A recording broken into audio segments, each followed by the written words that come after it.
उत्तराखंड के हल्द्वानी में वनभूलपुरा के अंदर एक मस्जिद और एक मदरसे को गिरा दिया जाता है। अवाम बाहर आती है, रोड पर आती है, एहतजाज करते हैं। वो एहतजाज ऐसा रंग ले लेता है, वो इतना बढ़ जाता है कि अब तक उसमें 6 लोगों की मौत हो गई और 250 से ज्यादा लोग उसमें जख्मी हो जाते हैं। बताया जाता है कि उसमें पुलिसकर्मी भी जख्मी हैं, जो हॉस्पिटल के अंदर एडमिट कर दिए गए। बड़ी तादाद में लोग रोड पर आ जाते हैं, जिसमें महिलाएं भी होती हैं। दोनों तरफ से पथराव भी होता है। पुलिसकर्मी जो है वो भी पथराव करते हुए वीडियो में देखे जाते हैं और उसके बाद उधर से भी पथराव होता है। कुछ महिलाओं पर लाठी चार्ज करते हुए भी कुछ पुलिसकर्मी दिखाए जा रहे हैं और वहां पर कुछ लोग ऐसे भी थे जो समझाने वाले थे और मामले को शांत कराने वाले थे। लेकिन आखिरकार ये इतना मामला बढ़ा कैसे और इतना आगजनी हुई कैसे? तो देखिए, सुनने में कुछ ऐसा भी आता है कि जो प्रदर्शनकारी थे उन्हीं के अंदर से कुछ नशाखोर भी थे या कुछ ऐसे लोग थे जो भड़काने वाले थे। और हमेशा ये होता है, आप सब लोग जानते हैं, कहीं पर भी मुस्लिम कम्युनिटी के लोग अगर प्रदर्शन करते हैं और अगर वो किसी तरह का प्रोटेस्ट करते हैं, किसी के खिलाफ आवाज उठाते हैं, तो जाहिर सी बात है कि आगजनी भी होती है, पथराव भी होता है, ज्यादा ही मामला। लेकिन इसकी शुरुआत कहां से होती है, इसकी कोई खबर किसी को होती नहीं है। जो भी जिम्मेदार होता है, जो मुखिया होता है और जो भी प्रदर्शनकारियों को संभालने वाले लोग होते हैं, उनको भी ये खबर नहीं होती है कि ये भड़काऊ नारा किसने लगाया, ये पथराव किसने किया, ये कहां से आया। तो कभी कभी ऐसा भी होता है कि मुखालिफिन की साजिशों के तहत ये प्रदर्शन, ये प्रोटेस्ट जो है वो भेंट चढ़ जाता है और जो प्रदर्शनकारी हैं वो उसकी बात को समझ नहीं पाते हैं। तो हमेशा एक बात याद रखना, कभी भी आप प्रदर्शन करें, अगर किसी के खिलाफ विरोध कर रहे हैं, किसी भी बात को लेकर आपके अंदर अगर नाराजगी है, तो आप कानून और संविधान के दायरे में रहकर करें और भड़काऊ नारे या पथराव करने वाले लोगों पर खास नजर रखें। अगर आपके प्रदर्शनकारियों में कुछ ऐसे लोग हैं जो भड़काऊ नारे लगा रहे हैं, तो उनकी फौरन पहचान करें ये कौन है, या कोई ऐसा है जो पथराव करने की कोशिशों में लगा हुआ है, हाथ में पत्थर है। तो प्रदर्शनकारियों में जो भी सरबराह हो, जिसके हाथ में बागडोर हो, लगाम हो, वो इस बात पे खास नजर रखे, कुछ लोगों को मुस्तैद करे कि आखिर कौन है ये। क्योंकि देखिए, आगे रिजल्ट ये निकल के आता है, जब शासन प्रशासन से जब ऐसे प्रदर्शनकारी जब भिड़ते हैं, तो जाहिर सी बात है फिर उसका रिजल्ट बड़ा खतरनाक होता है।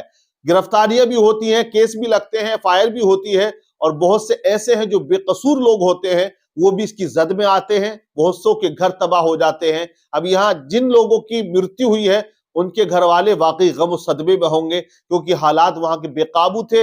इसलिए वहां के सीएम पुष्कर सिंह धामी ने शूट आउट का ऑर्डर दे दिया, यानी कि गोली मारने का ऑर्डर कर दिया जो भी रोड पर आए। जुमे का दिन है, फिर भी कहा गया कि नमाज पढ़ने के लिए आप अपने घरों से बाहर ना आए। लेकिन सवाल यहां पर ये भी लोग उठाते हैं, ये भी करते हैं, आखिरकार जो मुस्लिम कम्युनिटी के धार्मिक स्थल हैं, मस्जिद हो या मदरसा हो या दरगाहें हो, क्योंकि उत्तराखंड के अंदर अभी बड़ी कार्रवाई हुई है और जब से पुष्कर सिंह धामी की सरकार आई है, उस वक्त से लेकर अब तक न जाने कितने मज़ारात पर बुलडोजर चल गया है। अवैध करार दिए गए, अवैध कहते हुए उनको गिरा दिया गया। यहां पर भी नुजूल की जमीन पर यह बताया गया कि नुजूल की जमीन पर मस्जिद थी, मदरसा था और वहां 3 दिन पहले ही मतलब बैरिकेड कर दिया, उस इलाके को बंद कर दिया, सीज कर दिया।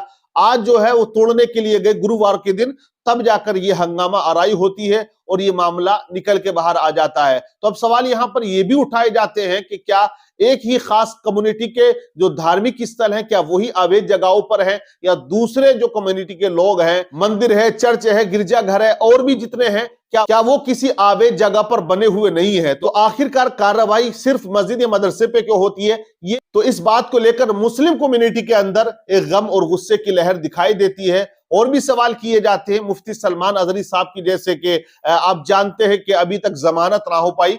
कुछ केसों में वो जमानत लेते हैं कोर्ट से, तो फिर उन पर कोई ना कोई एफआईआर दर्ज हो रही है और उनको अभी तक हिरासत में रखा हुआ है। इस बात को लेकर भी पूरे मुल्क के अंदर ये बातें और ये आवाजें उठाई जा रही हैं। आखिर किस तरह से एक जुमला जिसके अंदर कोई ऐसी बात नहीं थी, जो किसी की धार्मिक भावनाओं को भड़काने वाला जुमला हो, लेकिन फिर भी उनको गिरफ्तार किया और वो लोग जो सरेआम बुरा भला कहते हैं मुस्लिम कम्युनिटी को लेकर और तूफान बदतमीजी किया करते हैं, वो आखिरकार बाहर हैं। बरेली से मौलाना तौकीर रजा साहब ने ऐलान किया था कि हम गिरफ्तारी देंगे। वहां पर भी भारी बल को तैनात कर दिया गया, बैरिकेड कर दिया गया और तमाम इलाके को छावनी में तब्दील कर दिया गया। पुलिस महकमे को मुस्तैद कर दिया जाता है, किसी तरह का कोई हंगामा ना हो, किसी तरह की कोई आगजनी ना हो, किसी तरह की कोई हंगामा आराई ना हो। तो ये वो मुल्क के इस वक्त के हालात हैं जिनको देखते हुए तमाम मुस्लिम कम्युनिटी के लोग बड़े परेशान और हैरान भी दिखाई देते हैं, आखिर ये हो क्या रहा है। तो बहरहाल अभी मामला बड़ा गंभीर बना हुआ है हल्द्वानी के अंदर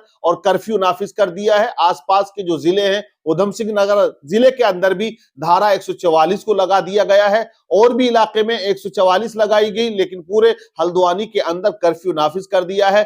तमाम को बता दिया गया है कोई अपने घरों से बाहर ना आए और किसी तरह का कोई प्रदर्शन ना करे। वहां काफी पुलिस बल जो है वो तैनात है, लेकिन अब देखने वाली बात है कि क्या होने वाला है, किस तरह से अब गिरफ्तारियां होंगी या किस तरह से एफआईआर दर्ज होंगी, क्योंकि डिप्टी सीएम जो रहे पूर्व दिनेश साहब, उनका कहना है कि ऐसी सख्त सजा दी जाएगी कि इनकी 2 पीढ़ियां भी याद रखेंगी। तो सजाएं तो होने वाली है, ये तो सबको पता है। सब लोग जानते हैं कि जब कार्रवाई होती है तो एक तबके के लोगों को, एक कम्युनिटी के लोगों पर बड़ी सख्त कार्रवाई होती है। बहरहाल आप लोगों की क्या राय है, क्या कहेंगे, कमेंट्स करके आप जरूर बताइएगा।